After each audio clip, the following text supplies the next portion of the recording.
The men who made Florence the richest city in Europe, the bankers and wool merchants, the pious realists, lived in grim defensive houses strong enough to withstand party feuds and popular riots. They don't in any way foreshadow the extraordinary episode in the history of civilization known as the Renaissance. There seems to be no reason why suddenly out of the dark streets and forbidding stone facades there arose a building as light and delicate as the Patsy Chapel.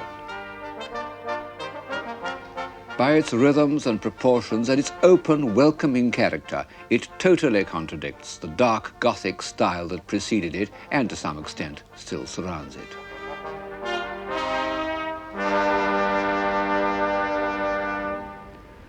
What has happened? The answer is contained in one sentence by the old Greek philosopher Protagoras. Man is the measure of all things. The building in front of which I am standing, the Patsy Chapel, built in about 1430 by the great architect Brunellesco, has rightly been described as the architecture of humanism. His friend and fellow architect, Leon Battista Alberti, addressed man in these words: "To you is given a body more graceful than other animals, to you power of apt and various movements, to you most sharp and delicate senses, to you wit, reason, memory, like an immortal God." Well, it's certainly incorrect to say that we are more graceful than other animals, and we don't feel much like immortal gods at the moment. But in 1400, the Florentines did. There's no better instance of how a burst of civilization depends on confidence than the Florentine state of mind in the early 15th century. Gloria in excelsis Deo.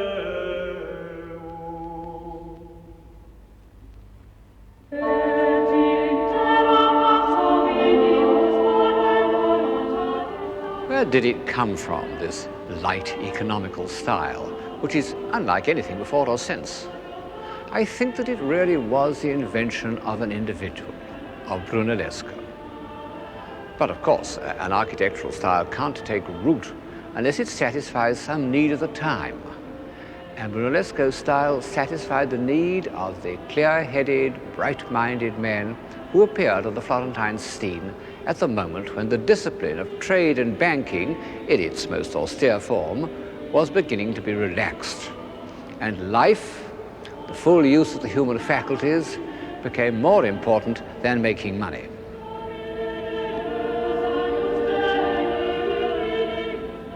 People sometimes feel disappointed the first time they see the famous beginnings of Renaissance architecture, the Patsy Chapel, the old sacristy of San Lorenzo, because they seem so small. Well, so they are, after the great monuments of Romanesque and Gothic architecture. They don't try to impress us or crush us by size and weight, as all God-directed architecture does. Everything is adjusted to the scale of reasonable human necessity. They're intended to make each individual more conscious of his powers as a complete moral and intellectual being.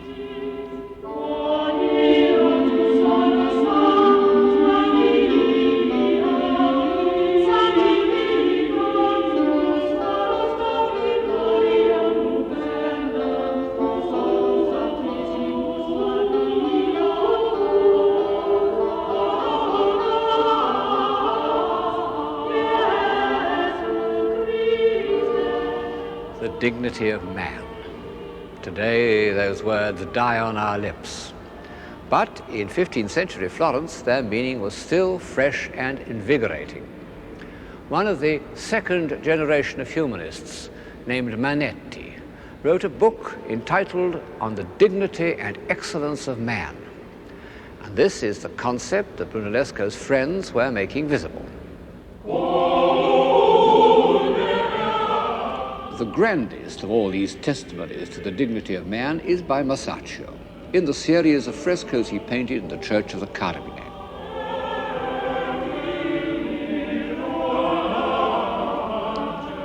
Two of them represent the apostles Peter and Paul performing acts of mercy. As St. Peter moves gravely through the streets, his shadow cures the sick, including this noble old man, more like a bishop than a beggar. And in the balancing fresco, Peter and his disciples give alms to a poor woman who is one of the great sculptural creations in painting. What characters they are, morally and intellectually men of weight, the least frivolous of men, infinitely remote from the gay courtiers of Jean de Berry, who are only 30 years older. They have that air of contained vitality and confidence that one often finds in the founding fathers of a civilization. Those that come first to my mind are the Egyptians of the first 4 dynasties. The most famous group in the series represents the story of the tribute money, and the heads of the apostles seem to reflect the high seriousness of the Florentine Republic. It was directed by a group of the most intelligent individuals who have ever been elected to power by a democratic government.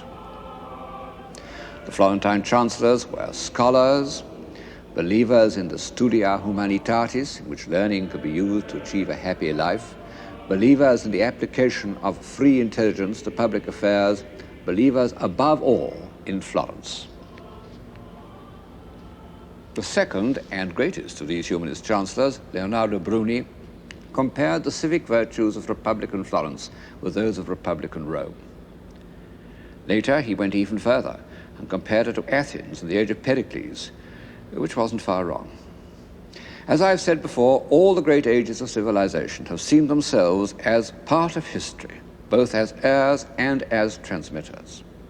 And on Bruni's tomb in the church of Santa Croce are inscribed the words, "History is in mourning."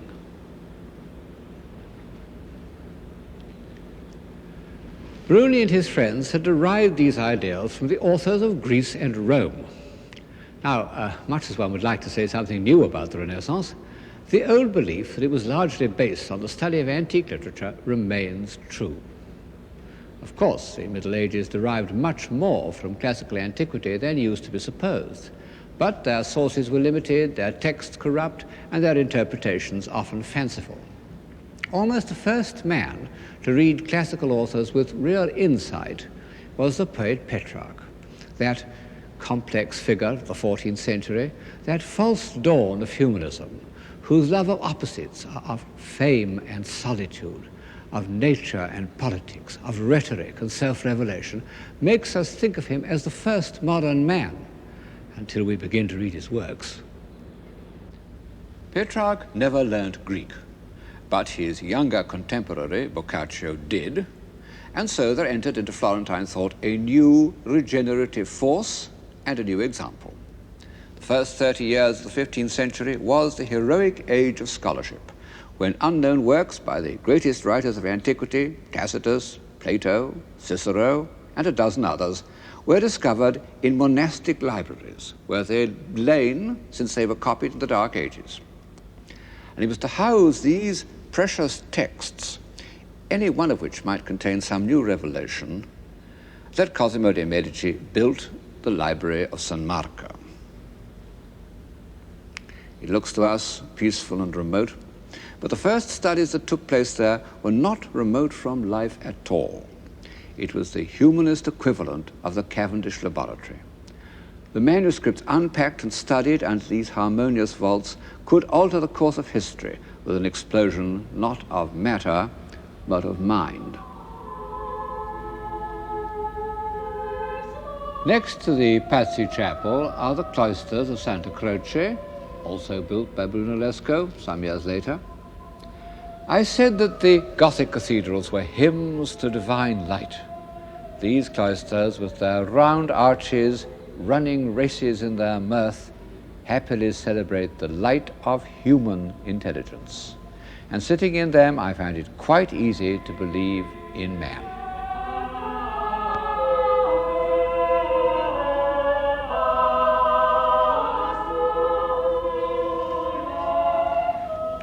When I first came here nearly 50 years ago, I felt this is my true center. Well, twice it seemed that they were lost. Once at the end of the German occupation, and once when the floods came and there were fishes swimming where my feet are in the ambulatory. But so far, the forces of destruction have been defeated.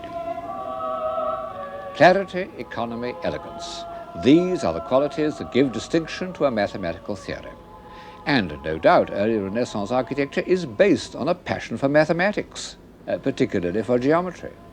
Of course, Gothic architects had designed on a geometrical basis, but it had been of immense complexity, as elaborate and as logical as scholastic philosophy. Nothing can be more geometrical than the Florentine baptistry, which is one of the earliest buildings in the city. But the Renaissance added to this tradition of design all sorts of philosophical notions, including the idea that these forms must be applicable to the human body, that each, so to say, guaranteed the perfection of the other. There are dozens of drawings and engravings to demonstrate this proposition, of which the most famous is by Leonardo da Vinci.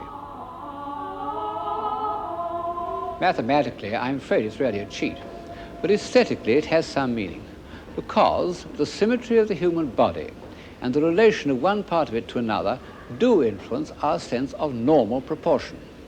And philosophically, it contains the germ of an idea which might save us, if we could really believe it, that through proportion we can reconcile the two parts of our being, the physical and the intellectual. The same approach was applied to painting in the system known as perspective, by which it was thought that by mathematical calculation one could render on a flat surface the precise position of a figure in space. And this, too, seems to have been invented by Brunellesco. But we can see it best in the works of his two friends, Ghiberti and Donatello, whose low-relief sculpture is really a kind of painting. Ghiberti's Jacob and Esau on the famous baptistry doors shows perspective used to achieve a spatial harmony that has almost a musical effect. Donatello's relief of St. Anthony of Padua curing a boy's leg shows the other use of perspective, to heighten emotion by a more intense awareness of space. I don't know why I always feel there's something alarming about an empty amphitheater, which suits the drama of this particular subject. The Florentines were extremely proud of this invention, which they thought, wrongly as it turned out, was unknown to antiquity.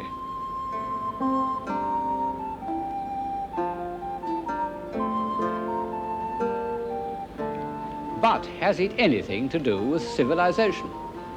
Well, when it was first invented, I think it had. The belief that one could represent man in a real setting and calculate his position and arrange figures in a demonstrably harmonious order.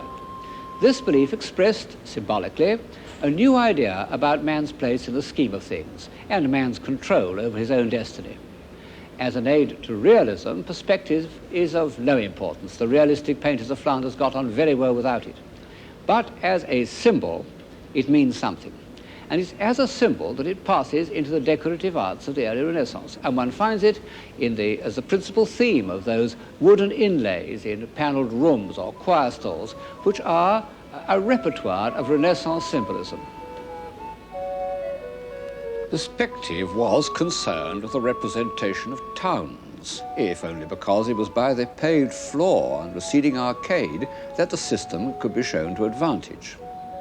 And in the 15th century, painters did a number of pictures of ideal towns, which are both architectural harmonies and the perfect setting for social man.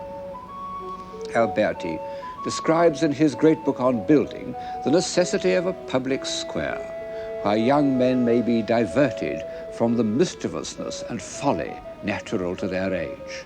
And under handsome porticos, old men may spend the heat of the day and be mutually serviceable to one another. I think that Piero della Francesca, who derived so much from Alberti, may well have had this and similar passages in mind when he painted this, the most harmonious of all ideal cities. The early Florentine Renaissance was an urban culture, bourgeois, properly so-called. Men spent their time in the streets and squares, and in the shops. A good Florentine, says one of their moralists, sta sempre a bottega, is always in the shop. And these shops were completely public. You can see in this engraving how a craftsman's workshop was open to the street, so that passers-by could see what was being done and rival artists make scathing comments. The Renaissance historian of art, Vasari, when he asked himself why it was in Florence more than elsewhere that men became perfect in the arts, gave as his first answer the spirit of criticism, the air of Florence making minds naturally free and not content with mediocrity. And this harsh, outspoken criticism meant that there was no gap of incomprehension between the intelligent patron and the artist. Our contemporary attitude of pretending to understand works of art in order not to appear Philistines would have seemed absurd to the Florentines. They are a tough lot. Many people since Bruni in 1428 have compared them with the Athenians, but the Florentines were more realistic. Whereas the Athenians loved philosophical argument, the Florentines were chiefly interested in making money and playing appalling practical jokes on stupid men. However, they had a good deal in common with the Greeks. They were curious, they were extremely intelligent, and they had, to a supreme degree, the power of making their thoughts visible. I hesitate to pronounce the much abused word beauty, but I can't think of a substitute. Like the Athenians, the Florentines loved beauty. This is a constant source of surprise to anyone who knows them. But as Walter Pater said of Michelangelo, out of the strong came forth sweetness.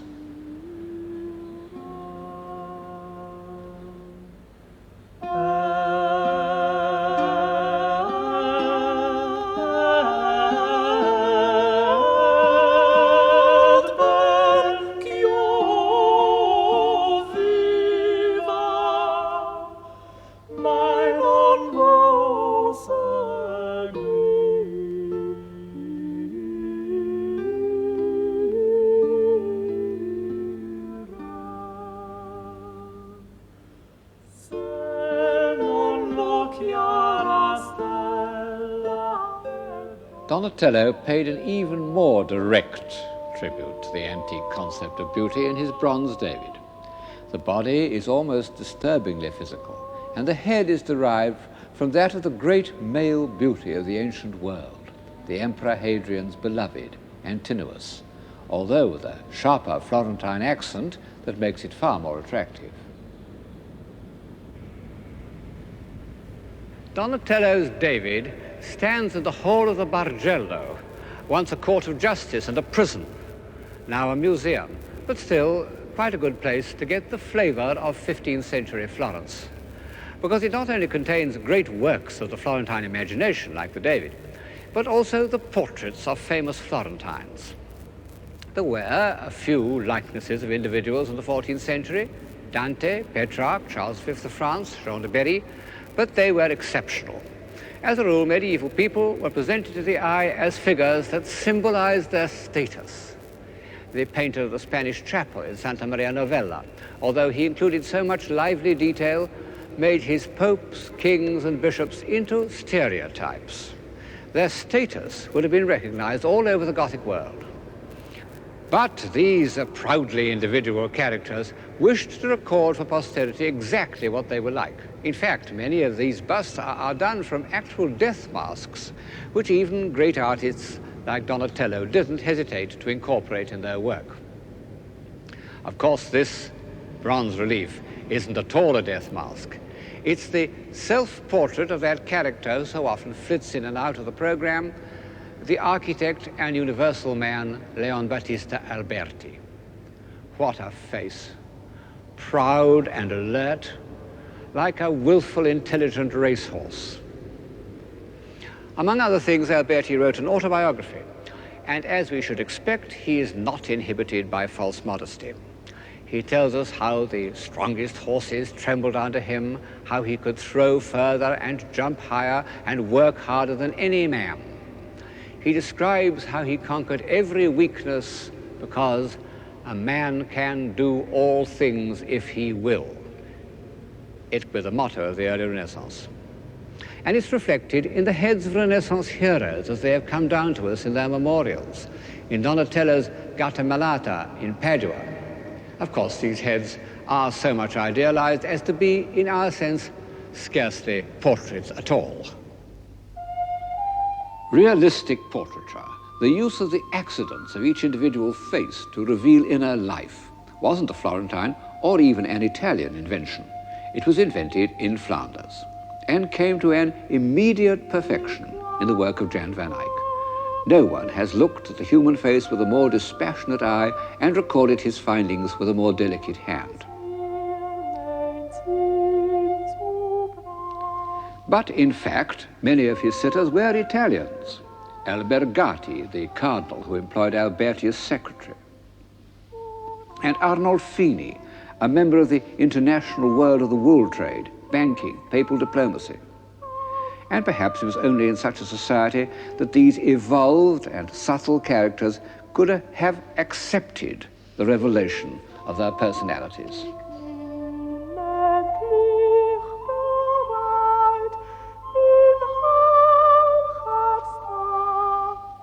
Van Eyck's exploration of personality extended beyond the face. He shows people in their setting and lovingly records the details of Arnolfini's daily life. His wooden patterns for walking in the muddy streets of Bruges, his little dog of nameless breed, his wife's elaborate sleeve, his own fur-lined cloak and convex mirror, and above all, his splendid brass chandelier.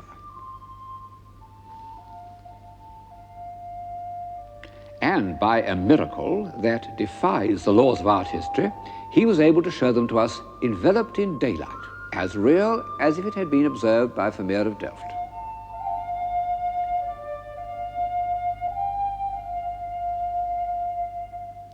This sensibility to atmosphere the Florentines never attempted. They were a sculpture-minded people. But in their portrait busts, they came to achieve an almost Flemish realism.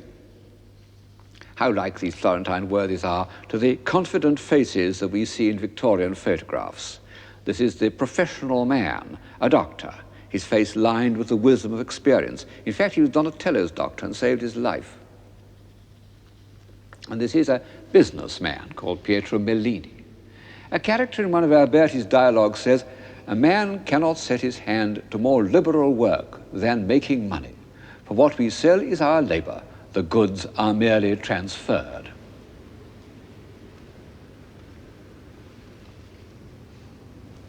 Yes, that was really written in 1434, not in 1850. And contrariwise, if you dressed Mellini in 19th century clothes, he would look perfectly convincing.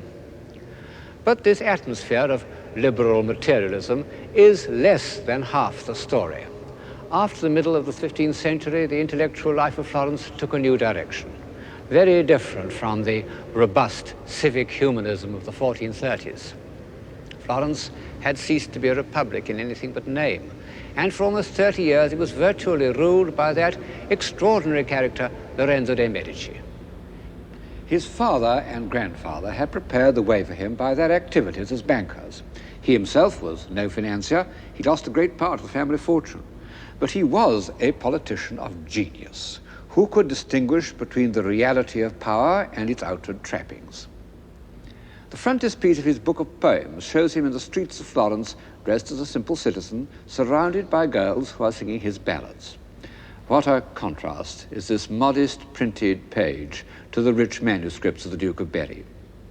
In fact, Lorenzo was a good poet and a most admirable patron of other poets, also of scholars and philosophers, but he wasn't much interested in the visual arts, and the paintings by which his period is remembered were commissioned by his cousin Lorenzino.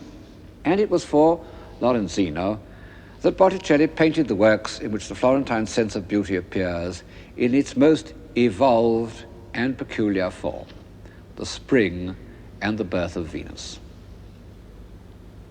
In the earlier of them, the Spring, the subject is derived from Ovid, but this classical inspiration is given a new complexity by memories of the Middle Ages.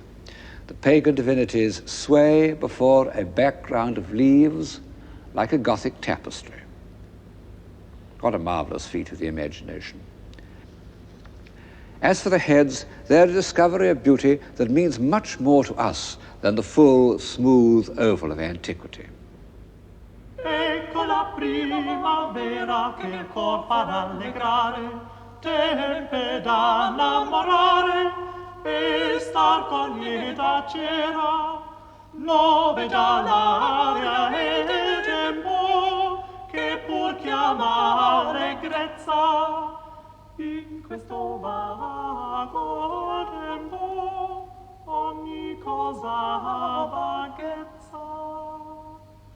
L'erbe con grande freschezza e fior coprono i prati e gli arbori adornati sono in simil maniera. Nove già l'aria e il tempo che pur chiama allegrezza. In questo vago tempo ogni cosa ha vaghezza.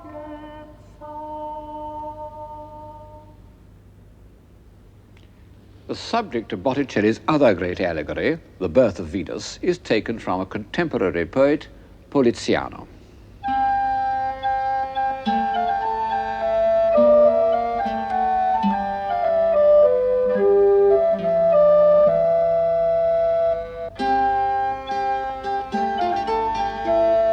Poliziano was part of a group of subtle Florentines who were inspired by the late Greek philosophers known as Neoplatonists. And it was their hope they might reconcile these pagan philosophers with Christianity.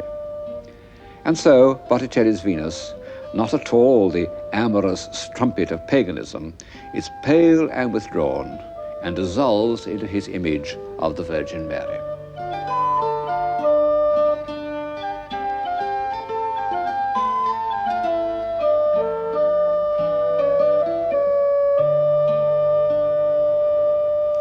The discovery of the individual was made in early 15th century Florence. Nothing can alter that fact. But in the last quarter of the century, the Renaissance owed quite as much to the small courts of northern Italy, Ferrara, Mantua, and above all Urbino, this small and rather remote town on the eastern perimeter of the Apennines. It could be argued that life in the court of Urbino was one of the high watermarks of Western civilization. The reason is that this court and its dominions were protected from the surrounding ruffians by Federigo Montefeltro, the first Duke of Urbino, the greatest general of his day, who was also a humane and intelligent man. And the town itself, with its soft pink bricks, so different from the harsh stones of Florence, seems to reflect the same feeling of humanity. It's small enough for a good ruler to know all the inhabitants and listen to their troubles, which in fact is exactly what Duke Federigo did. His palace began as a fortress built on an impregnable rock, and only when he'd fought his way to security could he afford to give it the sweet and delicate details which make it one of the most beautiful pieces of architecture in the world.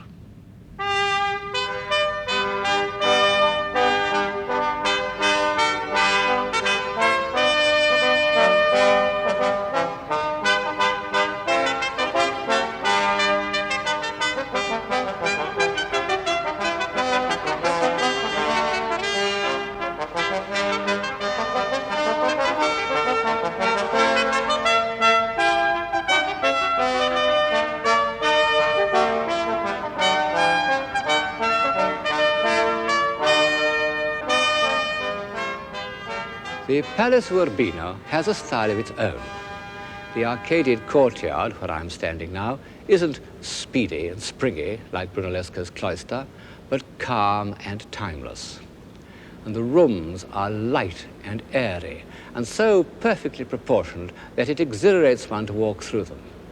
In fact, I think the interior is the most beautiful in the world, and the only palace that I can go round without feeling oppressed and exhausted.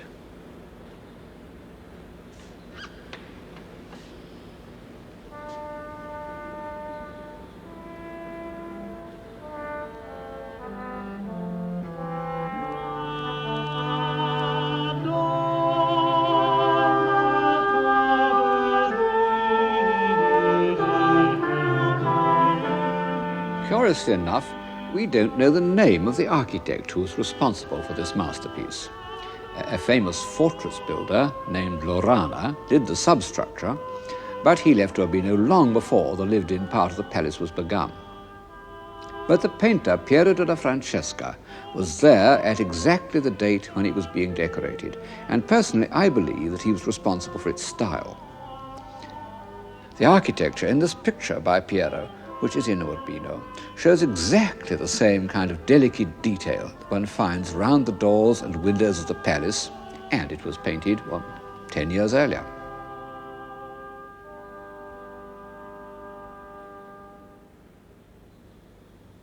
However, I think that the noble proportions and the whole sense of space must reflect the character of the Duke himself. His biographer, named Vespasiano di Bistici, refers again and again to the Duke's humanity. He asked the Duke, what is necessary in ruling a kingdom? The Duke replied, essere umano, to be human. Whoever invented the style, this is the spirit that permeates the Palace of Urbino.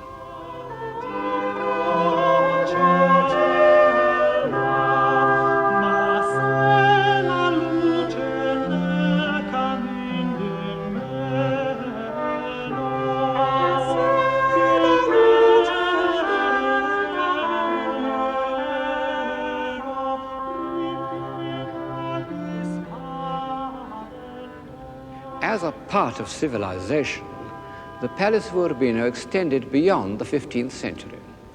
The great architect of the High Renaissance, Bramante, was a native of Urbino, may even have worked in the palace when it was being completed. The court painter was a silly old creature named Giovanni Santi, the sort of obliging mediocrity who was always welcome in courts, even in the court of Urbino. No doubt the ladies, when they were in need of a design for embroidery, used to say, let's send for dear old Mr. Santi. And when he came, he brought with him his beautiful little son, Raffaello. And so Raphael, one of the civilizing forces of the Western imagination, found his earliest impressions of harmony and proportion and good manners in the court of Urbino. Good manners. That was another product of Urbino. In common with other Italian courts, Ferrara and Mantua, young men went there to finish their education. They learned to read the classics, to walk gracefully, speak quietly, play games without cheating or kicking each other on the shins. In short, to behave like gentlemen.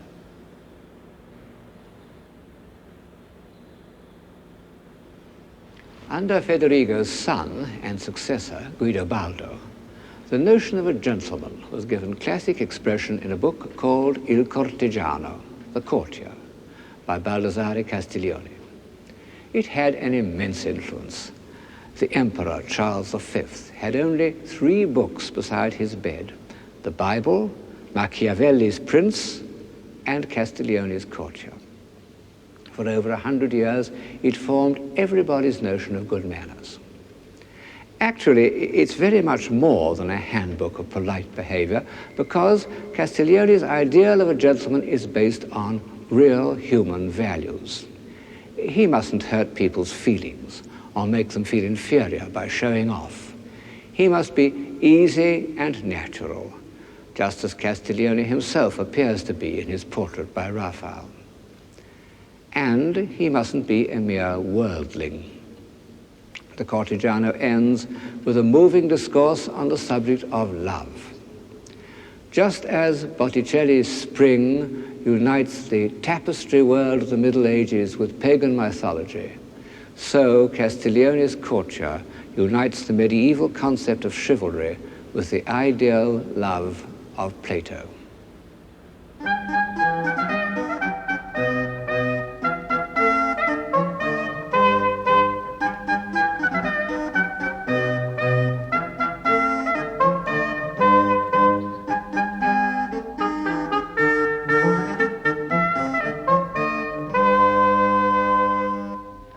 Porto,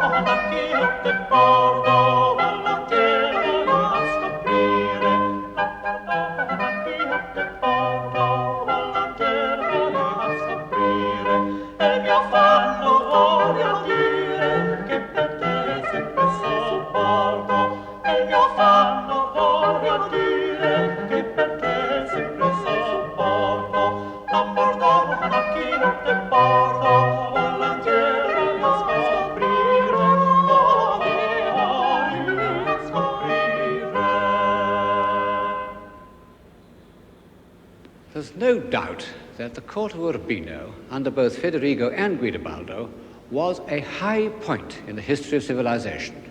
And the same is true, in a lesser degree, of the court of Mantua. The palace of Mantua lacks the exhilarating lightness and lucidity of the palace of Urbino, but it contains one room in which, more than anywhere else perhaps, one can get an idea of civilized life in an Italian court. It's the room decorated by the court painter Andrea Mantegna.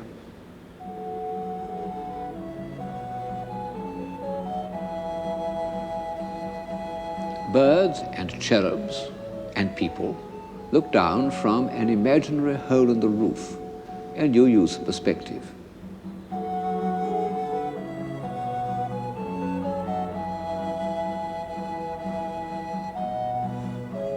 Then come painted busts of Roman emperors,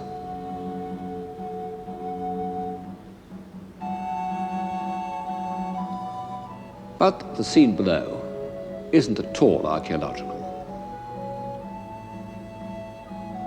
It shows the Gonzaga family as large as life.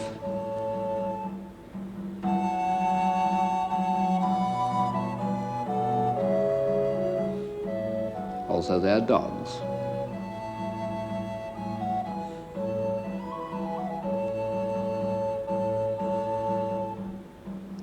Their courtiers, their old retainers, and one of their celebrated dwarfs.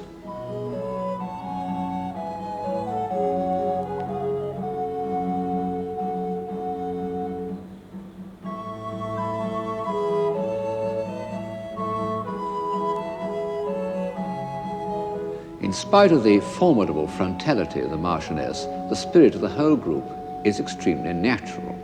The little girl asks if she may eat an apple, but her mother is interested to know what news the Marquis has just received from his secretary.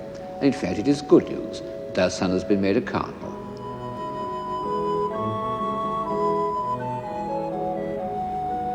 And in another scene, the Marquis goes to greet him, accompanied by his dogs and his younger sons.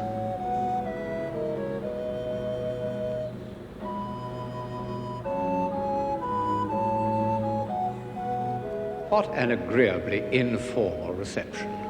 One of the younger children holds his hand, and the little boy takes the hand of his elder brother. It's still without the odious pomposity that was to grow up in Europe during the next century and reach its zenith at Versailles. I'm bound to say that even Mantegna has not been able to make the newly created cardinal look like a very spiritual type, which reminds one of the obvious fact that this kind of social organization depended entirely on the individual characters of the rulers. In one state is Sigismondo Malatesta, the wolf of Rimini, who did things that even the most advanced theatrical producer would hesitate to put on the stage. In the neighboring state, Federigo Montefeltro, the God-fearing father of his people, and yet both of them employed Alberti, and both were painted by Piero della Francesca. Federigo was a lover of books, who made the Palace of Urbino into one of the finest libraries in Italy. But when he read them, he left his armor on, and he needed to. This was one of the weaknesses of Renaissance civilization. And the other, no less obviously, was that it depended on a very small minority. Even in Republican Florence, the Renaissance touched relatively few people.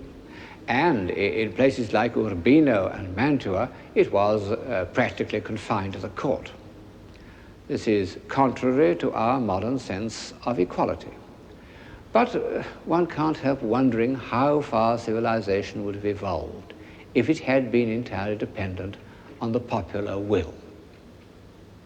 W.B. Yeats actually used the example of Urbino when he addressed a poem to a wealthy man who promised a subscription to the Dublin Gallery if it were proved that the people wanted pictures.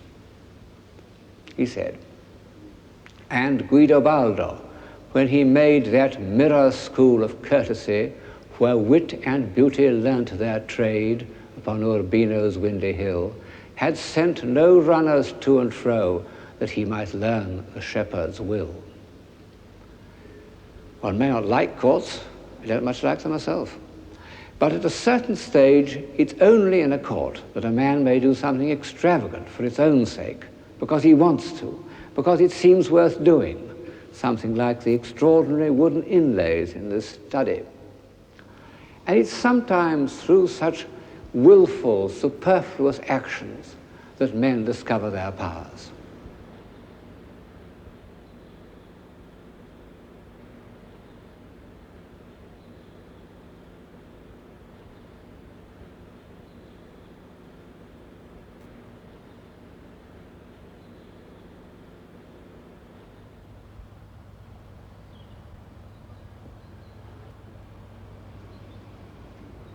All the same, as one walks through these splendidly extravagant rooms, one can't help thinking, what about the people in the fields?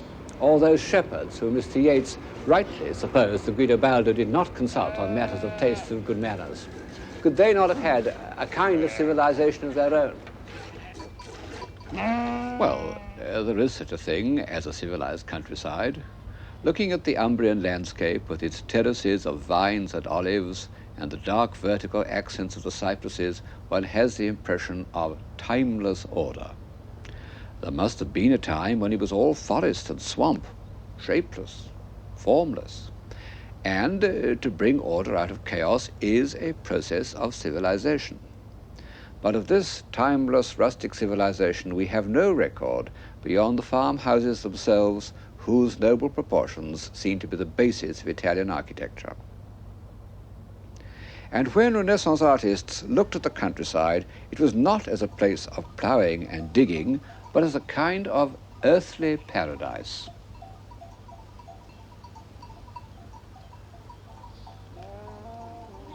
This is how it appears in the first evolved landscape in European painting, the background of Van Eyck's Adoration of the Lamb. The foreground is painted with a medieval sharpness of detail, but our eye, passing over the towers and dense greenery of laurels and palms, floats into a gleaming distance.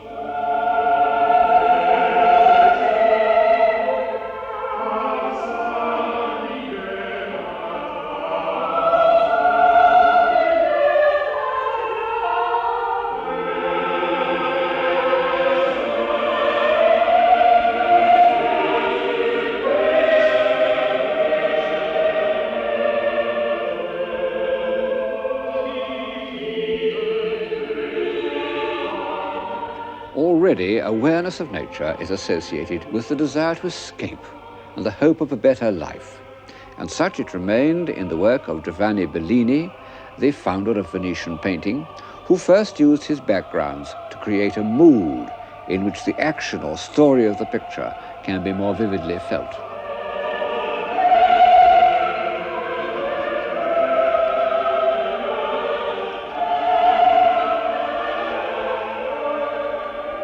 Bellini was a religious painter. His landscapes intensified the traditional subjects of Christianity. His pupil, Giorgione, was to extend the humanization of landscape to contemporary life. And in this picture, he has discovered, or I suppose one should say rediscovered, one of the comforting illusions of civilized man, the myth of Arcadia. Of course, it is only a myth.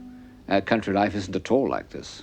And even on a picnic, ants attack the sandwiches and wasps buzz round the wine glass. But Giorgione has shown us how fundamentally pagan it is. This Arcadia is as much a tribute to antiquity as were the republican virtues of the Florentine humanists, and as much part of the rediscovery of man, but in his sensual rather than his intellectual nature. With Giorgione's picnic, the balance and enjoyment of our human faculties seems to achieve perfection. But in history, all points of supposed perfection have a hint of menace, and Giorgione himself discovers it in that mysterious picture known as the Tempesta.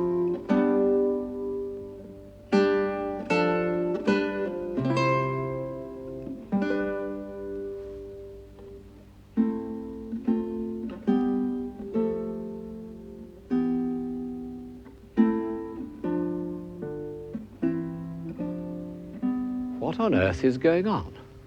What is the meaning of this half-naked woman suckling a baby, this flash of lightning, this broken column? Nobody knows. Nobody has ever known. It was described in Giorgione's own time as a soda and a gypsy. Well, whatever it means, it certainly doesn't show any confidence in the light of human reason. A man can do all things if he will. How naive Alberti's statement seems when one thinks of that great bundle of fears and memories that every individual carries around with him, to say nothing of the external forces which are totally beyond his control. Giorgione, the passionate lover of physical beauty, painted this picture of an old woman and inscribed it col tempo, with time. One can see that she must once have been a beauty. It's one of the first masterpieces of a new pessimism, new because without the comfort of religion, that was to be given final expression by Hamlet.